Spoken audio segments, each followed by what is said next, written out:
ನಮಸ್ಕಾರ ಎಲ್ಲರಿಗೂ. ಇವತ್ತು ನಾವು ನಿಮ್ಗೆ ಒಂದು ಅತ್ಯಂತ ಈಸಿ ಆಗಿರುವಂತಹ ಮತ್ತು ಹೆಲ್ದಿ ಆಗಿರುವಂತಹ ರೆಸಿಪಿಯನ್ನು ತೋರಿಸ್ಕೊಡಕತ್ತೀವಿ ರೀ.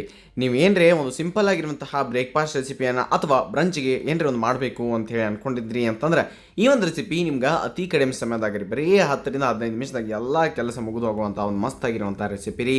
ಹೆಂಗಂತೇಳಿ ನಾವು ತೋರಿಸ್ತೀವಿ. ಅದಕ್ಕಿಂತ ಮೊದಲು ನಮ್ಮ ಚಾನಲನ್ನು ಸಬ್ಸ್ಕ್ರೈಬ್ ಮಾಡಿಲ್ಲ ಅಂತಂದ್ರೆ ಮಾಡಿಬಿಡ್ರಿ. ನೋಡಿ, ಇದಕ್ಕೆ ನೀವು ಏನೇನು ತೊಗೋಬೇಕು ಅಂತಂದ್ರೆ ಒಂದು ಮಿಕ್ಸಿಂಗ್ ಬೌಲ್ದಾಗ ಫಸ್ಟಿಗೆ 1 ಕಪ್ ಅಷ್ಟು ಗೋಧಿ ಹಿಟ್ಟನ್ನು ತಗೋರಿ. ಹಾಗೆ ಅದಕ್ಕೆ ಅರ್ಧ ಕಪ್ ಅಷ್ಟು ಈ ಕಡಲೆ ಹಿಟ್ಟು ಅಥವಾ ಗ್ರಾಮ್ ಫ್ಲೋರ್ ಅಥವಾ ಬೇಸನನ್ನು ಹಾಕಿರಿ.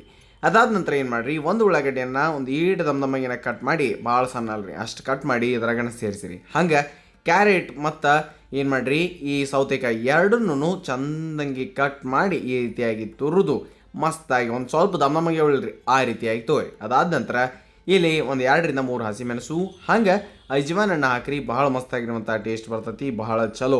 ಕೈಯಿಂದ ಸ್ವಲ್ಪ ತಿಕ್ಕಿ ಹಾಕಿರಿ, ಹಂಗೆ ಹಾಕ್ಬೇಡ್ರಿ. ಅದಾದ ನಂತರ ಕಲೋಂಜಿ ಅನ್ನ, ನೀವು ಕಲೋಂಜಿ ಎಲ್ಲ ಕಡೆ ಸಿಗ್ತಿರ್ತಾವ್ರಿ, ಹಾಕಲಿಲ್ಲ ಅಂದ್ರೆ ನಡಿತೈತೆ ರೀ, ಇದ್ರೆ ಹಾಕಿರಿ. ಒಂದು ಸ್ವಲ್ಪ ಒಂದು ಅರ್ಧ ಟೀ ಸ್ಪೂನಷ್ಟು ಹಾಕಿರಿ. ಅದಾದ ನಂತರ ಒಂದು ಅರ್ಧ ಟೀ ಸ್ಪೂನಷ್ಟು ಜೀರಿಗೆಯನ್ನು ನೀವು ಸೇರಿಸಿರಿ. ಹಾಗೆ ಒಂದು ಸ್ವಲ್ಪ 1/4 ಟೀ ಸ್ಪೂನಷ್ಟು ಏನು ಮಾಡಿರಿ, ಇಂಗನ್ನು ಹಾಕಿರಿ. ಹಾಗೆ 1 ಟೀ ಸ್ಪೂನಷ್ಟು ಧನಿಯಾ ಪೌಡ್ರನ್ನು ನೀವು ಸೇರಿಸ್ಬೇಕಾಗದ್ರಿ. ಮುಂದಕ್ಕೆ ಇದರೊಳಗೆ ಸ್ವಲ್ಪ ಕೊತ್ತಂಬರಿ ಸೊಪ್ಪನ್ನು ಹಾಕಿ, ಅದಾದ ನಂತರ ಏನು ಮಾಡೋಣಪ್ಪ ಅಂತಂದ್ರೆ ಕಸೂರಿ ಮೇಥಿ ಇರ್ತೈತ್ರಲ್ಲ ಅದನ್ನು ಸ್ವಲ್ಪ ರೋಸ್ಟ್ ಮಾಡಿ ಈ ರೀತಿ ತಿಕ್ಕಿ, ಕೈಯಿಂದ ತಿಕ್ಕಿ ಪುಡಿ ಮಾಡಿ ಹಾಕೋಣ. ಕಲರ್ ಚಂದ ಬರಬೇಕು ಅಂತಂದ್ರೆ ಒಂದು 1 ಟೇಬಲ್ ಸ್ಪೂನಷ್ಟು ಅಚ್ಕಾರದ ಪುಡಿಯನ್ನು ನೀವು ಹಾಕಿರಿ. ರುಚಿಗೆ ತಕ್ಕಷ್ಟು ಉಪ್ಪನ್ನು ನೀವಿಲ್ಲಿ ಸೇರಿಸ್ರಿ. ಅದಾದ ನಂತರ ಇದನ್ನು ಚಂದಂಗಿ ಕಲಸಿರಿ. ಬರೋಬ್ಬರಿಯಾಗಿ ಒಮ್ಮೆ ಡ್ರೈ ಮಿಕ್ಸ್ ಮಾಡಿ ಆಮೇಲೆ ನೀರು ಎಷ್ಟು ಬೇಕೋ ಅಷ್ಟು ಹಾಕಿ ನೋಡ್ಕೊಂಡು ಕಲಸೋಣ. ನಿಮ್ಗೆ ಇನ್ನೊಂದು ಹೇಳ್ಬೇಕೇನ್ರಿ ಅಂತಂದ್ರೆ ನೆನಪಿಟ್ಕೋರಿ, ಯಾವುದೋ ಒಂದು ಅಡುಗೆ ಮಾಡತ್ತಿರ್ತೀರಿ ಅಥವಾ ಯಾವುದೋ ಒಂದು ರೊಟ್ಟಿ ಮಾಡತ್ತಿದ್ರಿ ಅಂತಂದ್ರೆ ಸ್ವಲ್ಪ ಕಡಲೆ ಹಿಟ್ಟು ನೀವು ಅದರೊಳಗೆ ಸೇರಿಸಿದ್ರಿ ಅಥವಾ ಬೇಸನನ್ನು ಸೇರಿಸಿದ್ರಿ ಅಂತಂದ್ರೆ ಅದು ನಿಮಗೆ ಇನ್ನಷ್ಟು ಹೆಲ್ದಿಯಾಗಿರುವಂತಹ ರೆಸಿಪಿಯಾಗಿ ತಯಾರಾಗ್ತೈತಿ. ಅದನ್ನು ನೆನಪಿಟ್ಕೋರಿ. ನಿಮ್ಮ ಡಯಟ್ ಒಳಗೂ ನೀವು ಇದನ್ನು ಫಾಲೋ ಮಾಡ್ಬೋದು ರೀ. ಅದಾದ ನಂತರ ನೀರನ್ನು ಎಷ್ಟು ಬೇಕೋ ಅಷ್ಟು ಹಾಕಿ ಚೆನ್ನಾಗಿ ಅದನ್ನು ಕಲಸಿ ರೀತಿ. ಇನ್ನು ಇದ್ರ ಜೊತೆ ಒಂದು ಸಿಂಪಲ್ ಆಗಿರುವಂತಹ ಬೆಳ್ಳುಳ್ಳಿ ಖಾರವನ್ನು ನೀವು ನೋಡಕ್ರಿ. ಇದಕ್ಕೆ ಹಣ್ಣು ಮೆಣಸಿಕಾಯನ್ನು ನಾವು ತೊಗೊಂಡಿದ್ದೀವಿ ರೀ. ನೀವು ಬೇಕಾದ್ರೆ ನಾವು ಕೆಂಪು ಮೆಣಸಿಕಾಯಿಂದನೂ ಈ ಒಂದು ಮಸ್ತಾಗಿರುವಂಥ ಚಟ್ನಿಯನ್ನು ಮಾಡ್ಕೊಳ್ಬೋದು ರೀ. ಇದಕ್ಕೊಂದಿಟ್ಟು ಉಪ್ಪನ್ನು ಹಾಕಿ ಚಂದಂಗಿ ಕೊಟ್ಟಿರಿ. ಒಣ ಮೆಣಸಿಕಾಯಿಂದ ಮಾಡೋರಿದ್ರಿ ಅಂತಂದ್ರೆ ಸ್ವಲ್ಪ ಬಿಸಿನೀರಾಗ ನೆನೆಯಿಟ್ಟು ನೀವು ತೊಗೊಂಡು ಕೊಟ್ಟು ಮಾಡ್ಬೋದು ರೀ. ನಮ್ಮ ಚಾನಲ್ದಾಗ ಅದು ಈಗಾಗಲೇ ಐತಿ, ತಾವು ನೋಡಿಲ್ಲ ಅಂತ ನೋಡ್ಬೇರಿ. ಈಗ ಏನು ಮಾಡಿರಿ, ಈ ಮೆಣಸಿಕಾಯನ್ನು ಉಪ್ಪು ಜೊತೆ ಎಲ್ಲ ಸೇರಿಸಿ ಕೊಟ್ಟಿದ್ದಾದ ನಂತರ ಬೆಳ್ಳುಳ್ಳಿ ಹೆಸರನ್ನು ಎಷ್ಟು ಬೇಕೋ ನೋಡ್ಕೊಂಡು ಅಷ್ಟು ಹಾಕಿ ಅದ್ರ ಜೊತೆ ಸ್ವಲ್ಪ ಕೊತ್ತಂಬರಿ ಸೊಪ್ಪನ್ನು ನೀವು ಸೇರಿಸ್ಬೇಕಾಕತಿ. ಅದಾದ ನಂತರ ಇದನ್ನೆಲ್ಲನೂ ಕೊಟ್ಟಬೇಕ್ರಿ. ಬೇಕಂದ್ರೆ ನೀವು ಇದರೊಳಗೆ ಜೀರಿಗೆಯನ್ನು ಸಹ ಆ್ಯಡ್ ಮಾಡ್ಬೋದು ರೀ, ನೆನಪಿಟ್ಕೋರಿ. ಇದಾದ ನಂತರ ಇದನ್ನು ಚಲೋತ್ನಾಗಿ ಒಂದು ಅಗಳು ಉಳಿಯುವಂಗನ ಕುಟ್ಟನು ಮೊಸರು ಜೊತೆ ತಿನ್ನೋಕೆ ಭಾಳ ಮಸ್ತ್ ಅನಿಸ್ತತಿ. ಅಕಸ್ಮಾತ್ ನಾಲ್ಗೆ ರುಚಿ ಕೆಟ್ಟಿದ್ರು ಈ ಒಂದು ಚಟ್ನಿ ಅಥವಾ ಖಾರ ಅದನ್ನು ಭಾಳ ಶುದ್ಧ ಮಾಡಿಬಿಡ್ತೈತೆ ರೀ. ನೋಡಿ, ಈಗ ಆ ಖಾರ ಮುಗ್ದತಿ. ಇನ್ನು ವಾಪಸ್ ನಾವು ಏನು ಕಣಕ ನಾದಿಟ್ಕೊಂಡಿದ್ವಿ ನೋಡಿರಿ, ಅದಕ್ಕೆ ಉಳ್ಳಿ ಮಾಡ್ಕೊಂಡು ಇಟ್ಕೊರಿ. ಎಷ್ಟು ಮಾಡಿರ್ತೀರೋ ಅಷ್ಟೇ. ಕೈಯಾಗ ಒಂದು ಅದನ್ನು ಆಟ ಆಡಿಸಿ ಈ ರೀತಿ ಒಂದು ಬಟರ್ ಪೇಪರ್ ಮೇಲೋ ಅಥವಾ ಶೀಟ್ ಮೇಲೋ ಏನು ಮಾಡಿರಿ, ಹಿಂಗೆ ಒತ್ತಿ ನೀವು ಅದನ್ನು ದೊಡ್ಡ ಮಾಡ್ಕೊತ ಹೋಗ್ಬೋದು. ಒಂದು ನೀವು ಕೈಯಿಂದನ ಒತ್ತಿ ಈ ರೀತಿಯಾಗಿ ಮಾಡ್ಬೋದು ರೀ. ಇಲ್ಲ ಇನ್ನೊಂದು ಅಂತಂದ್ರೆ ನೀವು ಆ ಕಲಸುವಾಗನ ಹಿಟ್ಟು ಒಂದು ಗಟ್ಟಿಟ್ಟ ಒಂದು ಹಿಟ್ಟು ಹಚ್ಚಿ ನೀವು ಲಟ್ಟಿಸೋಣ ಅಂತಂದ್ರೆ ಹಂಗೂ ಲಟ್ಟಿಸ್ಬೋದು ರೀ. ನಿಮಗೆ ಯಾವ್ದು ಅನುಕೂಲ ಆಗ್ತೈತೋ ನೀವು ಅದನ್ನು ಮಾಡಿರಿ. ಇದು ಈಸಿ ಆಗ್ತೈತೆ ರೀ. ಅಕಸ್ಮಾತ್ ನಿಮಗೆ ಈ ರೀತಿ ಶೀಟ್ ಅದು ಇರಲಿಲ್ಲ ಅಂತಂದ್ರೆ ನೀವು ಒಂದು ಕಾಟನ್ ಬಟ್ಟೆ ಮೇಲೆ ಮಾಡ್ಬೋದು ರೀ ಅಥವಾ ಬಾಳೆ ಎಲೆ ಮೇಲೆ ಮಾಡ್ಬೋದು ರೀ. ನಿಮಗೆ ಹೆಂಗೆ ಬೇಕೋ ಹಂಗೆ ಇದನ್ನು ನೀವು ಚೇಂಜಸ್ ಮಾಡ್ಕೊಳ್ಬೋದು ರೀ. ಅಥವಾ ಒಂದು ಸ್ವಲ್ಪ ಲಟ್ಟಿಸಿ ಯಾವುದರ ಪ್ಲೇಟ್ ಇಟ್ಟು ಕೊರದು ಮಾಡ್ತಂದ್ರೆ ಹಂಗೂ ಮಾಡ್ಬೋದು ರೀ. ಅದಾದ ನಂತರ ಮ್ಯಾಲೆ ಒಂದಿಟ ಬಿಳಿ ಎಳ್ಳನ್ನು ಹಾಕ್ತಿರಿ. ಬೇಕಂದ್ರೆ ಕಲೋಂಜಿ ಇನ್ನೊಮ್ಮೆ ಹಾಕ್ತಿದ್ರೆ ಹಾಕ್ರಿ, ಕರಿ ಎಳ್ಳಿದ್ರೆ ಕರಿ ಎಳ್ಳು ಹಾಕ್ರಿ. ಅವನ್ನ ಹಾಕಿ ನೀವು ಏನು ಮಾಡಿರಿ, ಇವನ್ನ ಬೇಯಿಸಾಕ ತೊಗೊಂಡು ಹೋಗ್ಬೇಕ್ರಿ.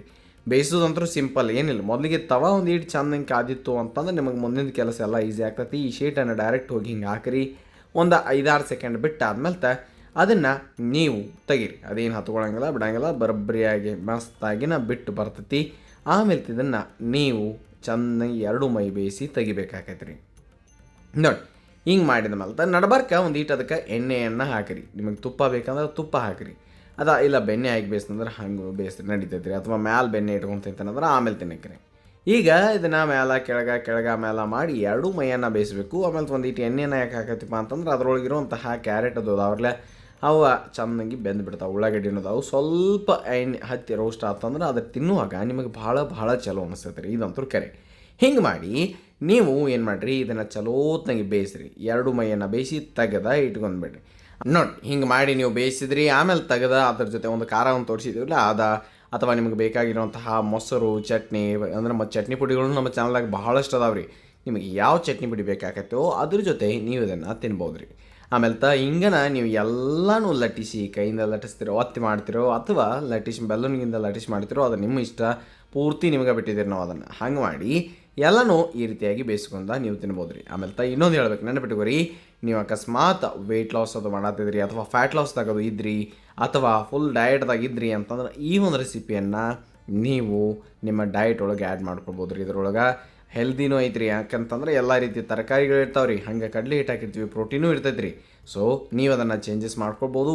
ಅಂತಂದ್ರೆ ನೀವಿಲ್ಲಿ ಎಣ್ಣೆ ಬದಲ ತುಪ್ಪ ಹಚ್ಚಿ ನೀವು ಇದನ್ನು ನಿಮ್ಮ ಡಯಟ್ ಒಳಗೆ ಆ್ಯಡ್ ಮಾಡ್ಕೊಳ್ಬೋದು, ಅಥವಾ ಕಡಿಮೆ ಎಣ್ಣೆಯಿಂದ ನಿಮಗೆ ಹೆಂಗೆ ಬೇಕೋ ಹಂಗೆ ಅಡ್ಜಸ್ಟ್ ಮಾಡ್ಕೊಂಡು ಈ ಒಂದು ಸಿಂಪಲ್ ಆಗಿರುವಂತಹ ರೆಸಿಪಿಯನ್ನು ನೀವು ನಿಮ್ಮ ಡಯಟ್ ಒಳಗೆ ಆ್ಯಡ್ ಮಾಡ್ಕೊರಿ. ಭಾಳ ಹೆಲ್ದಿಯಾಗಿರುವಂಥದ್ದು ರೀ, ಭಾಳ ಸ್ವಾದಿಷ್ಟಕರವಾಗಿರುವಂತಹ ಒಂದು ಸರಳವಾಗಿರುವಂತಹ ರೆಸಿಪಿ ಐತ್ರಿ. ನೀವು ಟ್ರೈ ಮಾಡಿ ಹೆಂಗೆ ಬಂದಿತ್ತು ಅನ್ನೋದನ್ನು ಕಮೆಂಟ್ ಸೆಕ್ಷನ್ನಾಗಿ ಹೇಳೋದು ಮರೆಯೋಕೆ ಹೋಗ್ಬೇಡ್ರಿ. ಅದಾದ ನಂತರ ಈ ಒಂದು ಖಾರ ನೀವು ಯಾವಾಗ ಬೇಕೋ ಅವಾಗ ಮಾಡ್ಕೊಂಡು ತಿನ್ಬೋದು, ಭಾಳ ಚಲೋ ಆಗ್ತೈತಿ. ಆ ಬೆಳ್ಳುಳ್ಳಿ ಖಾರನೂ ನೀವು ಮಿಸ್ ಮಾಡೋಕ್ಕೆ ಹೋಗಬೇಡ್ರಿ. ಹಾಗೆ ನಮ್ಮ ಚಾನಲನ್ನು ಸಬ್ಸ್ಕ್ರೈಬ್ ಮಾಡಿರಲಿಲ್ಲ ಅಂತಂದ್ರೆ ತಪ್ಪಲಾರ್ದ ಚಾನಲ್ ಸಬ್ಸ್ಕ್ರೈಬ್ ಮಾಡಿರಿ ಅಂತ ಹೇಳ್ತಾ, ಇದು ಸವಿರುಚಿಯ ಸೊಬಗು ಅನ್ನದಾತ ಸುಖೀ ಭವ. ಧನ್ಯವಾದಗಳು, ನಮಸ್ಕಾರ.